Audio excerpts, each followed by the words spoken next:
Dear Jordan. Dear Jordan.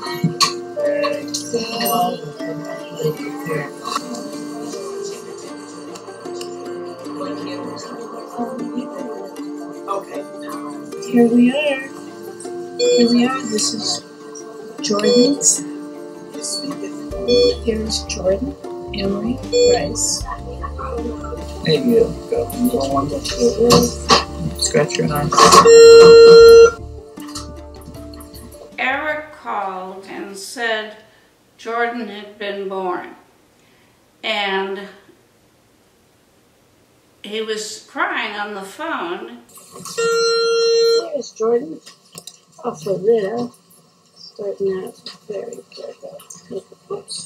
The first thing he said was, "Do you know what microcephalic is?" And I said, yes. Yes, I do. It's a small head. I have to tell you this, but for somebody with a little head, you have a big head. You have a big little head to get this head on. There you are. Now how's that? Does that look better? When I went in first to NICU, newborn intensive care unit, where they had Jordan, and I saw her, and as I walked in there, one or two of the nurses, the aides, said to me, "Oh, we're so sorry, we're so sorry." And I looked down, and there was Jordan, and I swear to God, she looked perfect. She looked absolutely perfect to me, and she looked beautiful, and I had no idea what they were talking about. Later, I was with Eric, and the doctor came in and checked Jordan and said, "She is blind." And it was just devastating. It was just devastating. And again, I didn't know how they could tell. Oh, girls, look at that. Look at that. You want this baby Jordan? Here, come on, He's got a nice suntan. I came late, and then I saw Jordan.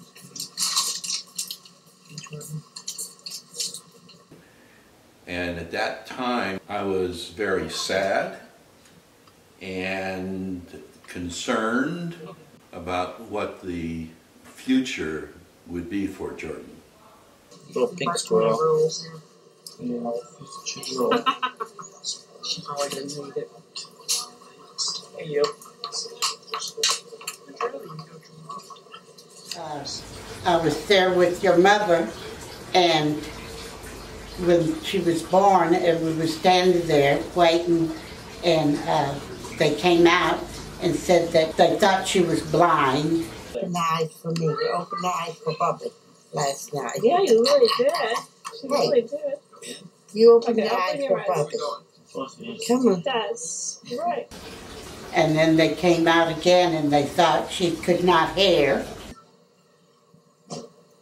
There. Go on. Come on. Come on, Jordan. Open up. Jordan, wake up. Come on, little girl. And then they came out again, and they said she had a smooth brain, and all of us were just dumbfounded because we didn't think this would ever happen to our family. That's the whole point, you know. Then when they came and told us they didn't think she was going to live but up to 1 year old, maybe 2. Or Gina said, "Mother, you can't leave me because I can't have her die in the home with me. You need to stay there with me." And I said, "I'll stay with you, Aunt Gina, don't worry about it."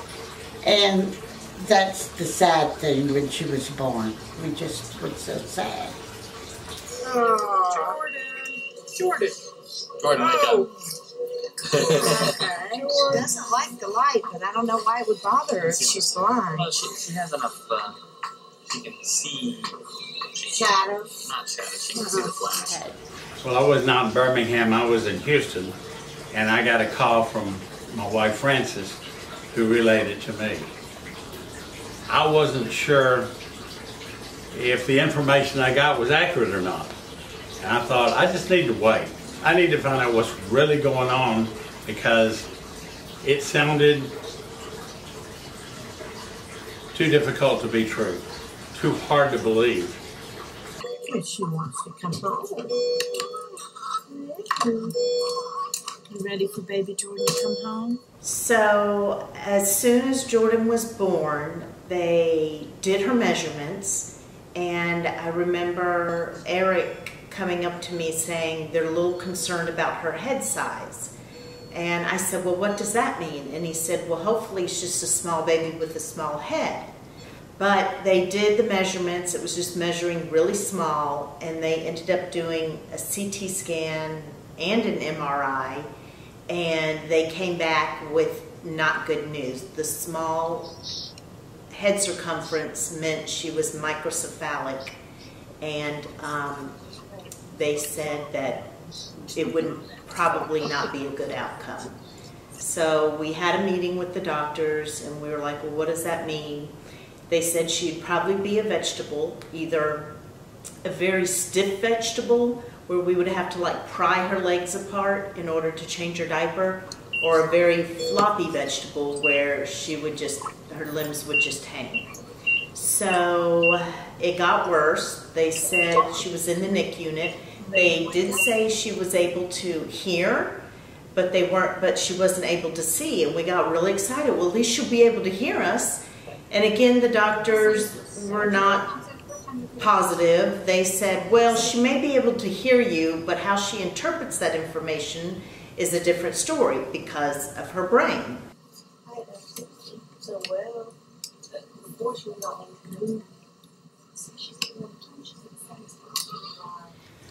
So I was a chief resident in my orthopedic residency in Birmingham, Alabama, and we didn't know that there was something wrong with Jordan until she was born. Oh, there's little Jordan. There she is. There she is. I'm here. Couldn't wait to get here.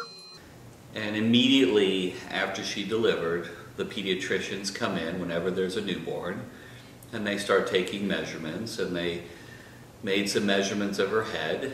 And I see them whispering and talking in the room because I'm a doctor and I'm in the room.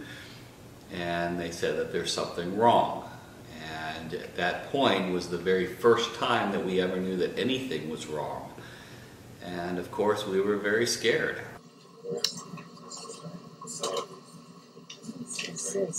She looked okay. And I started asking what's going on, and they said her head was small and they need to put her in the ICU and monitor her and find out what's going on. At that point, probably within the first 2 days, is when she had a lot of tests. They immediately did a CT scan of her brain within the first, 10 or 12 hours, and they gave a diagnosis that was confusing. At first they thought that the main vein to her brain may have clotted, and that's called sinus thrombosis, but then they said that that was wrong. And during that time we are basically freaking out.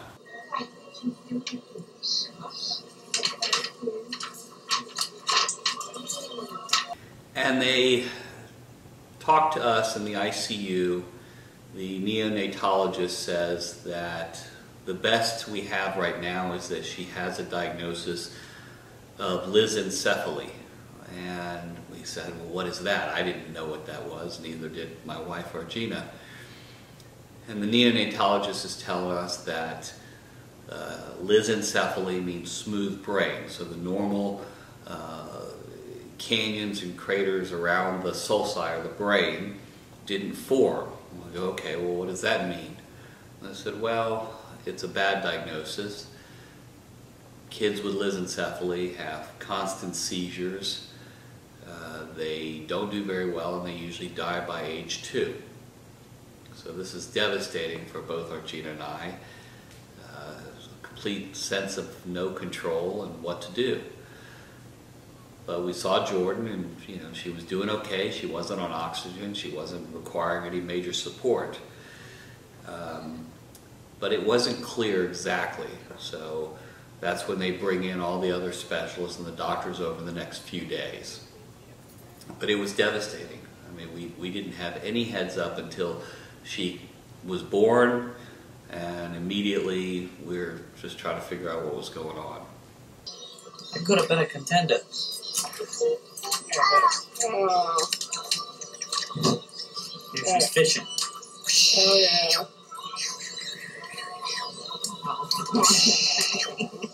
And only a bit. Yeah. That's particularly fitting in Birmingham with the bass fishing. So there's multiple things that are going on with Jordan. So somewhere in the first trimester of her development, something went wrong with her neurologic development. And so she has significant deformities of her brain. Her brain is small. The occipital lobe, which is at the back of the head that has to do with vision, is poorly formed. But also at the back of her eyes, the retina, which is nervous tissue, she has what's called optic nerve atrophy. So it's very small, and at the back of the retina she has these punched out lesions, these spots.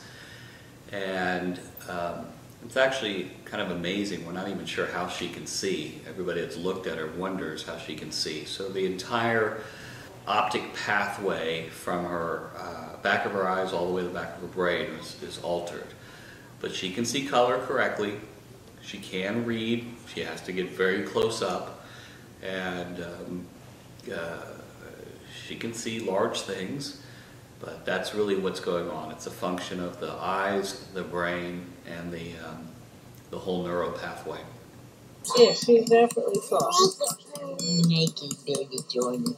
Sometimes you put the gas in the car and it says, do not top off, and you top off and it comes over. Why are you very naughty? Because I just never thought she would make it, but little by little she was doing things, and I told Georgina, I said, this baby's really developing more than what they said. And they said she wasn't going to walk, and I told Georgina, put her in the little bouncy and let her feet touch the ground, and this way she'd push, and she would be strengthening her little legs by pushing herself, you know. And we went and got her the bouncy, and that's what we were doing.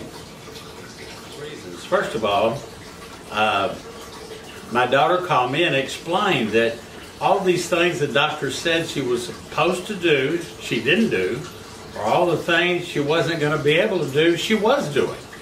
And I told Georgina, I said, obviously the diagnosis was wrong. So as a result, I think she's got a future. The second thing that happened is they had some people come to the house to evaluate her. And the people that came to the house, it was from some kind of a social organization. I don't know if it was the city, the county, the state, or the government, federal government. They came and evaluated her and gave her several tests at a very young age. And their results were, she's going to be fine. So as a result, yes, I thought I didn't have any way to know that she would do as well as she did based on the information that I finally gathered. But I knew she was going to do well, and she was going to be just fine.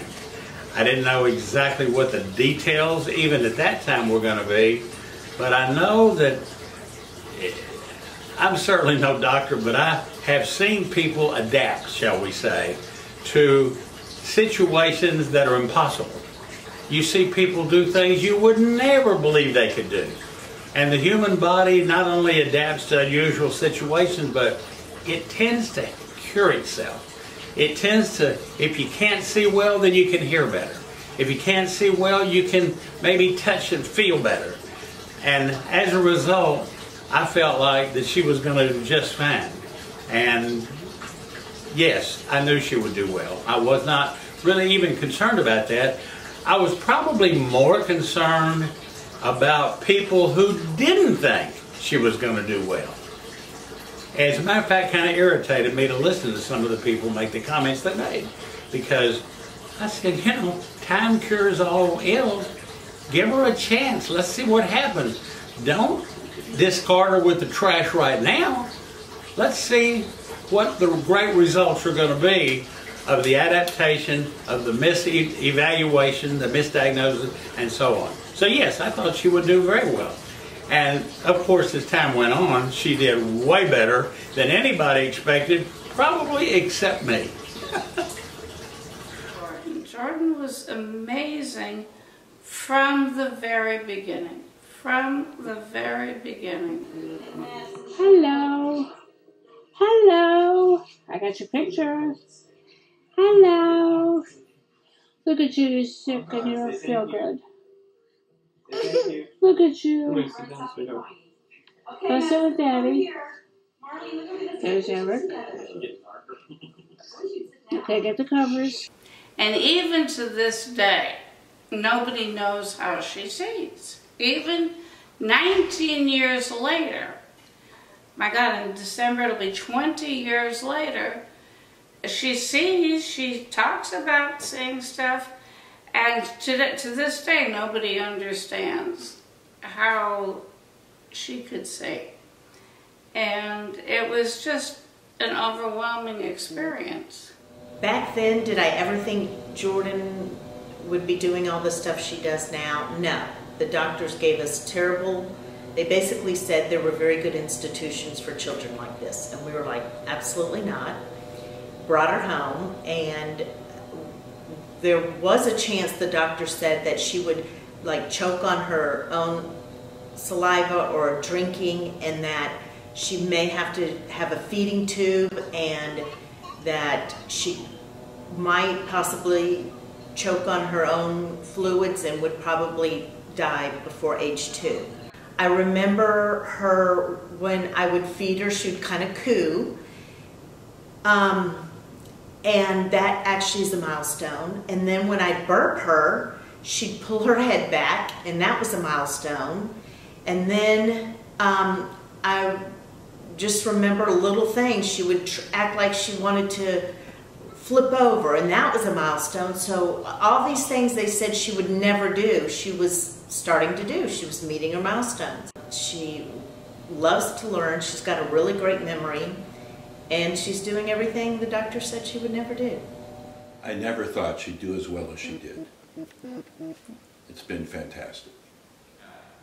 I think probably for the first 2 years, we were very, very concerned. We waited for seizures to start, which never have ever occurred. I remember talking with the neurologist and them saying that kids with microcephaly are severely mentally disabled, and although she has some disability, she's quite functional, and she has far exceeded what we ever expected with her. Remember, the first thing they told us is that our daughter would have continual seizures and die by the age of 2. We even contemplated not giving her vaccinations because we didn't see the point, but we went ahead and we raised her, and she has exceeded all of our expectations. We didn't know if she was even going to walk. Look at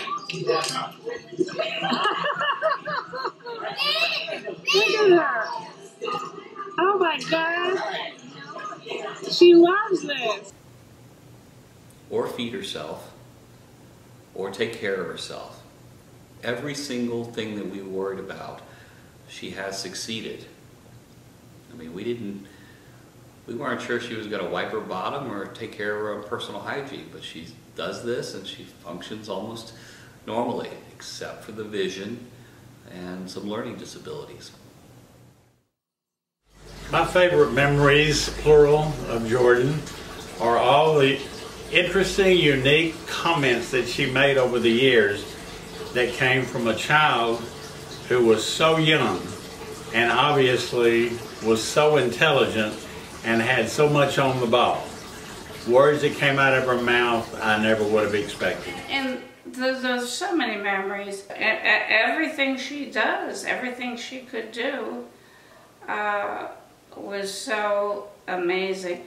And when she started walking was outstanding, overwhelming. When they were doing the blessings for Jordan, and I came in and Argina was holding her, and she was staring at some people, just looking a different way. And I said, "Where's Jordan?" And everybody said, "Look at her turn her head. She knows her grandmother's voice." And she turned right to me with putting out her little arm for me. That was the precious time I loved when she did that. I think my favorite memory of Jordan would be at her first Halloween, where she was dressed up, and I can't remember exactly, but she was really enjoying herself. That's one of my favorite memories. Probably my very favorite memory with her was snow skiing. When she got older, we used to do adaptive snow skiing, and she could ski. And it was kind of at that point that I realized that this kid had the ability to do stuff and would accomplish good goals and could do fun stuff. And so those are some of my favorite memories. Hi, I'm Donna Price, and I am 19 years old. All I know is I am partly blind, but I still can see things from like maybe 20 feet away. And I can see clouds, cars, but I can use my hearing mostly. Like in the dark, I can use my other senses when my vision isn't available. We lowered the basket. Jordan, you just got a basket. I think so. Watch this. Jordan's shooting baskets. Go ahead, Jordan. My favorite activities involve swinging outside, spending time reading books, and spending time on other pieces of technology. Hobbies include tennis. I've been playing tennis since middle school, at least 6 years. Ready? Play.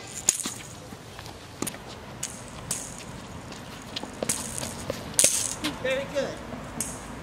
Painting.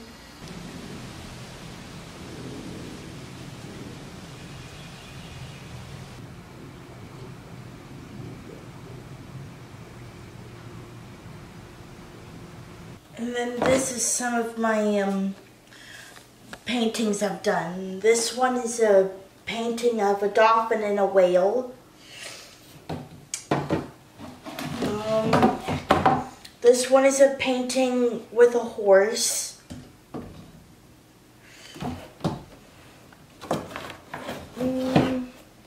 This one is a painting of flowers. And this one is also a painting of flowers, but it's in gold and silver. And some other things.